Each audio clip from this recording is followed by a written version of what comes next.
Hello and welcome to day 10 of the Advent of Code 2021. My name is Jacob and I will walk you through the Kotlin solution that I implemented for this day, and I'll explain how I arrived at it. If you already know this puzzle, please use the chapters below to skip straight to the solution. Otherwise, I'll quickly gonna explain. I'm not gonna read it, but I'm quickly gonna explain what the goal of today's puzzle is, such that the rest that follows makes any sense. So let's jump right into it. So this one is one that I already actually knew from a previous coding challenge. I also think this is quite a common interview question. So the idea here is that we're given lines of various sorts of brackets and parentheses, which, as you know, typically have an opening and a closing version, right? So the idea is that we want to have balanced parentheses. So if we look, for instance, at this example right here, we have an opening round parentheses, and then at some point in this case directly next a closing one. So that is a legal line, or this chunk right here is legal at least. What is also legal though is if you, between opening and closing characters, you have some other characters that also are within themselves legal. So for instance, opening this here, then something else, and closing it here is also still fine. And to give a final example, what also is a good chunk is opening this angle right here. Then we have some other stuff that is also legal, and actually this one that closes right here. And then finally we close our angle again right here. So this would be a balanced set of parentheses. We never close one that we opened in the wrong order, so to say. However, you see that that this line, for instance, you will find quite some occasions of stuff that is actually unbalanced, meaning that we open it, but we never close this in the right order again. So this would be an unbalanced or incomplete line. The other thing that can happen, and this is the only information we need actually for part one, is a corrupted line. What is a corrupted line? That simply means that when you encounter a closing version of a character, so you see there's only 4 characters in this right here. We have round parentheses, angle brackets, squiggly braces, and these angles. So what does corrupted mean? So here's a few examples. For instance, if you look at this closing squiggly brace right here, in theory it does match this one, which is precisely why this puzzle is not super straightforward. So on paper it has a matching equivalent. The issue though is that the thing that we first have to close before we could close this is, well, a few other things, but the immediate one is this opening bracket right here. So we open this, then it's some other things that just open and close immediately. So the only chance that we can close the squiggly brace from the beginning is that we first do this, right? Otherwise it's not balanced. That's what this balancing aspect means about. So you have to essentially close them in the same order that you opened them. There can be things in between if they are balanced in themselves, but everything has to be open and closed in the same order, which is what makes it a bit potentially tricky. So what we just simply have to do for the first puzzle right here, or for the first part, is we have to find order lines that are corrupted, right? And then apply some scoring rules. So each illegal character that we find, such as in this case the squiggly brace, because we expected this, but that actually got something else. And then there's like some scoring right here. We'll look at it in a second again, because it's not super important right now to remember. And then we just sum all these scores together and we get like a final value. Right, enough of talking, let's go into the code. So, as with all my previous solutions, I want to have it as type safe as possible, just because I personally like this. Obviously, you can make this way easier. You could argue this is over-engineered. I probably cannot really disagree, since this is just like a random puzzle, not some actual production application. But since Kotlin offers us all these tools, I do like to use them. So let's jump into part one. So ignore the pipeline right here. The first thing we're going to look at is, as always, parse input. So we receive our input right here. And in this case, we want to get the characters. So obviously we split by each line, such that, so each line we have to find the illegal character. If there's one, there's also some that are fine, that are not corrupted. So each line we then split by nothing, so we get each each character individually. And then here again, the important thing that pops up pretty much in every puzzle, we have to filter out the ones that are not blank, since if you split by empty string, you will have like the beginning empty string and the end and the beginning as well, which obviously are not valid chars. So that's going to throw exceptions in this line right here. Or rather, yeah, it will throw an exception in the next line, to be fair. So what we then do is I create a char array out of this singleton string, so to say. So at this point, the strings are just the single parentheses characters. And then just take the first one, since it's only going to be one size at that point. And finally, this is where the typing aspects comes in. I created a character class for this. For the simple reason to have all the characters nicely modeled. It might be a bit overkill, but let's take a peek. So this is simply an enum that is all the valid characters that we have right here as the enum values, with the idea that the main benefit we get from this, apart from it being safer, it's not that we can get a straight up wrong input really with this, so it doesn't really matter. But the thing that actually you do benefit quite a lot from is the way that I created this class. So first of all, it knows itself what kind of type it is. So down here is a simple type enum that is nested inside of character that just simply has open or close as the values. So each parentheses, bracket, whatever character knows if it's open or close, which later on will serve us very well, because we don't need to keep an extra map somewhere to check like, hey, is this a closing and opening character, and then constantly look up stuff in a map. Instead, the characters, and this is what I like about it, the characters are a bit more self-contained or whatever. So they have this information themselves. They don't need to ask anyone else, any other component. Obviously, they also have what char they actually are, such that we can map this to that. The enum values to the chars.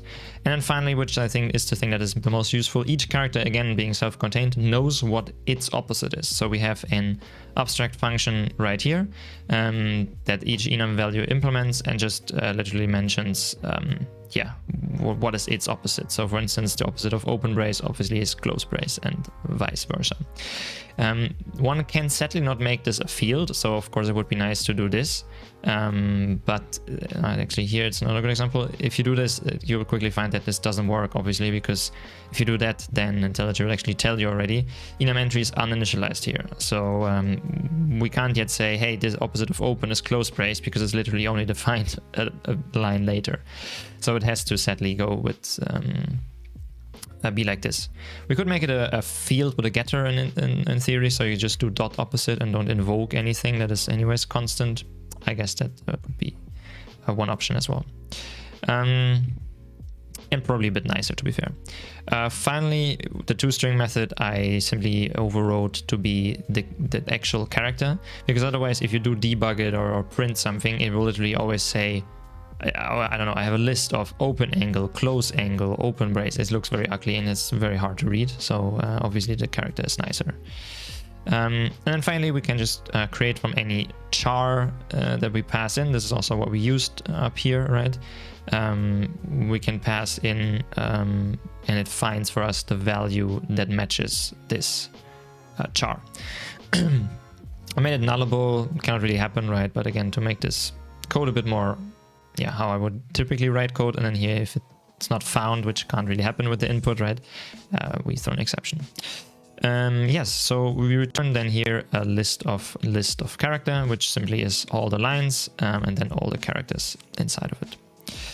Right, so that's that for parsing the input.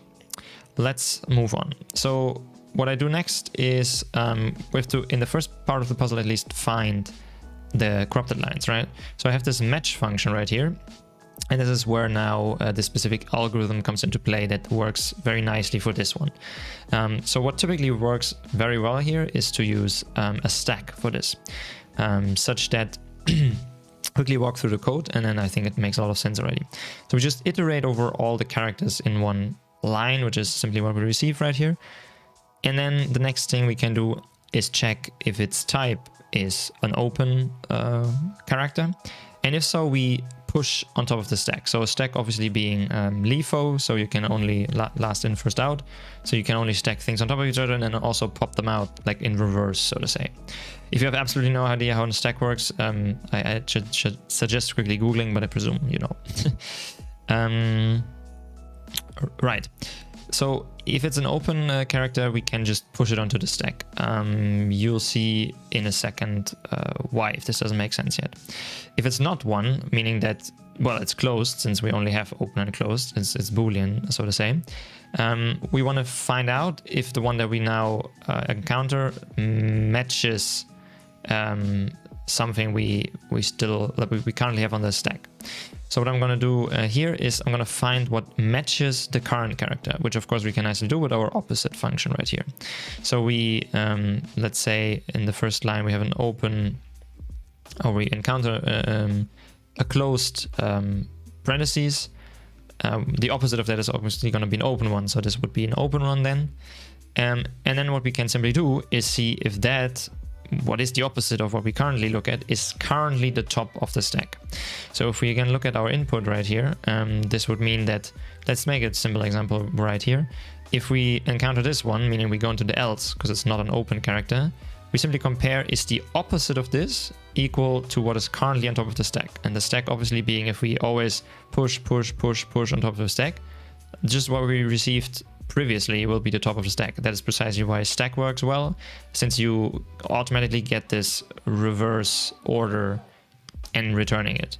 Otherwise, if you use a regular list, you have to then start looking from the back, and yeah, that's not so nice. So stack here or anything else that is last in, first out structure is perfect for this one. So if we see, hey, the opposite of this one is what is currently on the stack at the top. So in this case, the opposite of closing brace is opening brace, obviously, so it is the one. Then we can pop this from the top of the stack, remove it, and also do not add this one on top of it, such that essentially they nullify each other. So we do not add this one, also remove this one, such that now the top of the stack is this one, and we can continue. And you see, if we do this over and over again, it automatically like collapses into itself over time. So next we would, let's say, add this one and see, hey, my previous one, which at this point then would be that, right? Because these are already nullified. This doesn't match that, so we just add a new one, but the next one matches. So this one matches now the previous one, so we pop that off. So these are now nullified. And now you can see how it collapses. So next we get this one. It is indeed the opposite of this one right here. So this and this nullifies each other. So now all of these are gone, and we continue. So this is now top of the stack, and we continue here. And now you see this, how this would work, right? So it just collapses, shrinks into each other. So if it matches, we pop, which is simply removing the top of the stack. The last thing now we need to do here, one word first on this right here. So I did I added an extension function on the stack, which is just out of the JDK. That is peak or null. So if the stack is not empty, we peak. Peaking simply meaning we look at the top without actually removing it. If there's nothing in the stack at all, this by default throws an exception. Instead, we have nullable types in Kotlin, right? So this is pretty nice. We can just instead have a nullable character. So this equally to get or null, for instance, that Kotlin already has on lists, for instance. So only reason for this obviously is that in theory, if you first go to the else and you have nothing yet on the stack, this would be nullable. So that's just for this edge case, which would anyways mean that your thing is your line is corrupt, since if you start with the closing parentheses, yeah, that it's not going to work out. So this is really just to make it type safe. You could as well do peak, since otherwise you cannot really happen. I just figured it's a nice use case of an extension function right here. And automatically, of course, as well, if this would be null, this automatically is not true due to the comparison right here. Right, the last thing that we need to do, and this is literally already all the heavy lifting, is detect when something is corrupted. That we can simply do by this else case right here. So if we are indeed a closing brace, but the current one on top of the stack is not matching the opposite that we now look at the moment, so the next one in the list of characters, then we know that the line is corrupted. So this is the example you saw on the page that I showed previously. So we immediately, in the case that this doesn't match, and it's also a closing, so the opposite of open right here, it can only be corrupt. And I figured a nice use case for this actually is to throw simply an exception, since this is, well, it's an exceptional case, first of all. And secondly, it is a nice way to like get out of the loop instead of then saying, oh, I return some like state of is corrupted or something. Of course, that works fine as well, but I figured this is actually quite a logical use case of an exception. So made a illegal character exception, a custom one, extends from runtime exception, and I literally took as the message right here what you also saw on the page. So here it says expected this but found whatever. I just copied the message since, yeah, that's a nice message. And then the nice thing is, of course, we can have fields in our exceptions. So we have expected and actual. So we can know what the characters are once we are handling the exception, which is going to serve very useful in a moment. So we simply pass in here the expected value is the opposite what is currently on the top, right? And of course here we have to use the nullability operator, since this could be null in theory if currently there's nothing on the top. And we found current. I mean, that's pretty obvious. That's the actual one we found.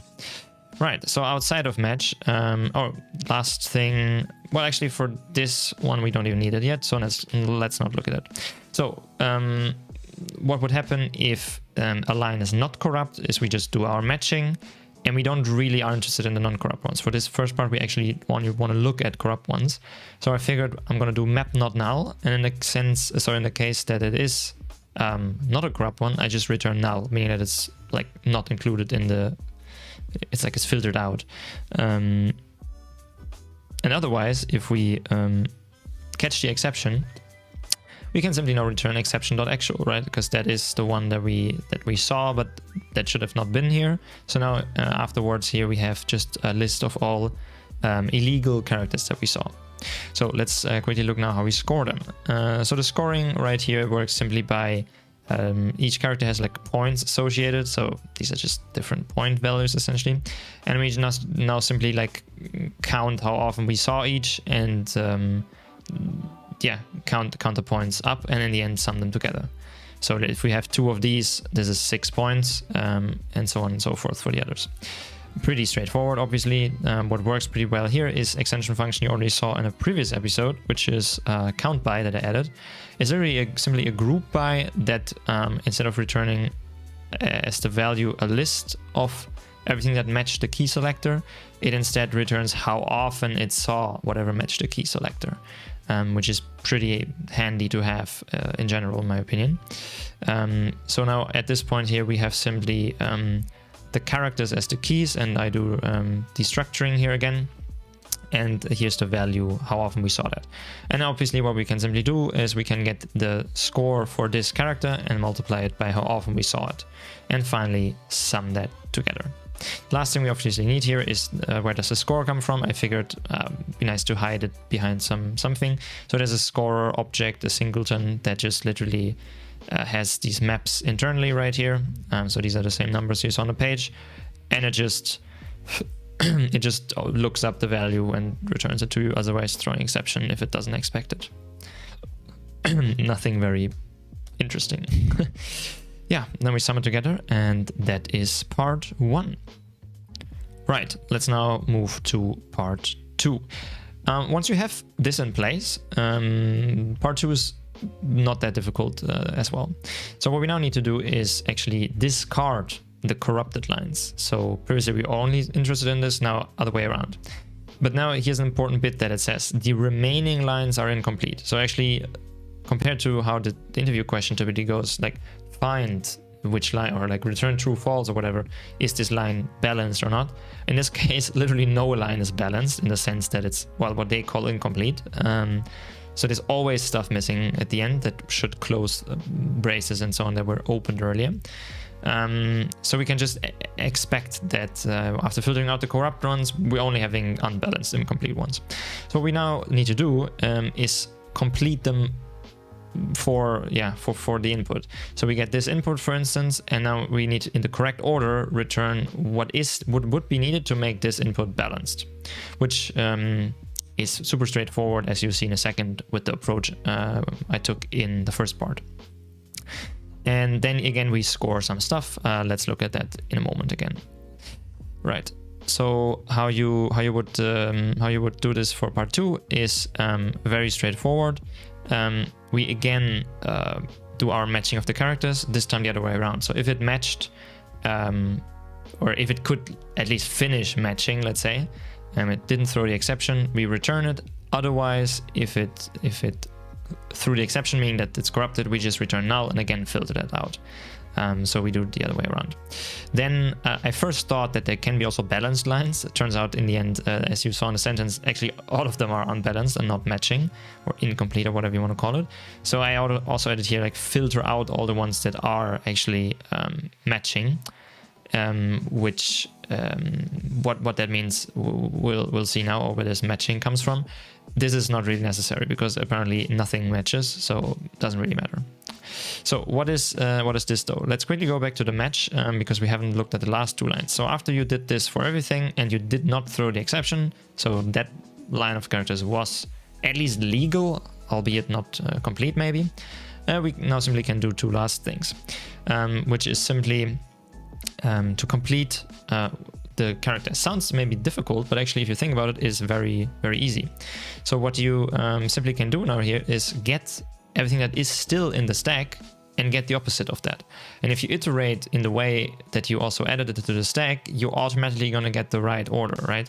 So if we were here, I don't know, at the end, and we're still having, we still need this, for instance, right? Then this will currently be the top of the stack. Like, we open this here and close it here, and these 2 are also matching, right? So this one actually doesn't have a matching partner on this side. So when we start now iterating through the stack and would like pop from the top all the time, if we just literally every time take the opposite of what is currently on the top, it would balance itself over time. You actually see in IntelliJ, it highlights it even for us. So if this line actually is apparently corrupted, I guess, but you get the idea. You just pop from the top, do dot opposite in my case, since the brace knows it by itself, and then you literally arrive at the correct order what the things are. What I did in this case though, because I didn't want to have a while loop, because it's not very idiomatic Kotlin in my opinion if there's already the map function. It turns out that by default, which I guess makes sense since the stack is backed by a vector under the hood, if you just iterate over a stack regularly, essentially, with the for loop, an iterator, so the same that the map here would do, it just iterates from like front to back. So it doesn't do it in the way that you would pop it off, but it does it from the front. So if we look at this here, it would start from everything that is still in the stack from here. So if you take like the opposite, let's say of, I don't know, whatever, it doesn't really matter if it matches or not, but this one, that is not actually what you need to start with. That should be at the very end, right? Because at the start we already decided this one should be. So simply what you can then do in this case, which always will work, is just reverse it at the end. It's a bit ugly maybe. You could also do a while loop and just pop and add that to a list. But in my opinion, this is cleaner because it's a one-liner, it's more idiomatic, etc. So now we have all our missing characters simply in a list. And finally, what I do here is I made this match result data class, which literally just contains, this last thing we haven't seen, the characters we try to match, then a Boolean, did it match or not, was it balanced or not? It will always be false, as I found out then. And finally, an ordered list of characters that would still need to be appended here for this to be true, essentially, that are missing. So we simply here say characters that we received originally. If the stack is actually empty, so if there's nothing missing, because then this would not map over anything, we know that it was actually a balanced, matching set of characters. So this will automatically give us true, false as matching, and then finally our list right here. Let's quickly run this so you see what one of these would look like. So here's one quick example. We had quite a lot of characters, but now you also see here nicely the toString method. So actually there's an open parentheses character enum, but it prints out being just, well, an open parentheses. So this is way nicer to actually see this. And the other thing is then the missing ones are apparently these. So if we look at the very end here of this, we first need a closing brace, which makes sense since this nullifies that one, that one, and these two. So the next one that actually has no partner, and that's precisely one of course we saw in the TXT earlier, is this one. So now we got the opposite here, and you see in the stack actually that this would currently be on top here. So opposite of this is that. This is simply how this works. Let's quickly also look at how it would look if an exception is thrown, if that didn't make any sense yet. So let's look at an example right here. Currently our stack looks like this. So you have to imagine it also, like how you see it like here with the indices, is how you also iterate later. So top of the stack in this case, meaning bottom of the list in this case, if you look at it in the debugger. So this is the last one we added, the previous to last, the first one, and so on. So the current top of it is an open bracket, meaning that the only legal character to close something, if it is a closing one at least, would be close bracket. Although we got a closing parentheses. So now we determined that matching our current would be the open parentheses. So we redo our comparison here. Of course, open parentheses doesn't equal open bracket. So then we know we go into the else here, and we know, hey, this doesn't work out anymore, and we throw the exception that is then handled at some point right here. I have to remove the breakpoint. Yeah, that's that. So the final thing we need to do then is this scoring. So once we returned our match results right here, we filtered out everything that is not matching. As I said, apparently nothing matches. So finally we do the scoring here, which works the following. Again, each character has a point value assigned to it, but this time it works in a way that you would try to find the ones in the line that were how do you say, they were still needed to be completed. So for instance, I don't know, these ones here, and then you apply some very weird way to calculate an integer out of this. So what you do, as it says right here, start with a total score of 0, then for each character multiply the total score by 5 and increase the total score by the point value in the table. This can be done very nicely, I figured, in Kotlin idiomatically with a fold operation. So in case you have no idea what this is, a quick rundown. Essentially, if you have a collection of things, a folding operation means and that's why it's called folding, you fold it over the current element you're looking at on top of what you already folded over. So if you would have, like, I don't know, papers or something, you just continuously fold them over, such at the end you arrive from like many papers to a single one. So folding operation always gets from a collection of things to a single value. It's also called reduce, since it's the same idea. There's a reduction. So you start with many things and reduce it down to a single element. Yeah, which works nicely here because that's precisely what we do. We start with many characters and we want to have a single integer at the end. So fold. You give this initial value. Here again, we have to take care that it's a long, because these values can get pretty large due to the fact that we multiply by 5 here. So this can potentially overflow integers.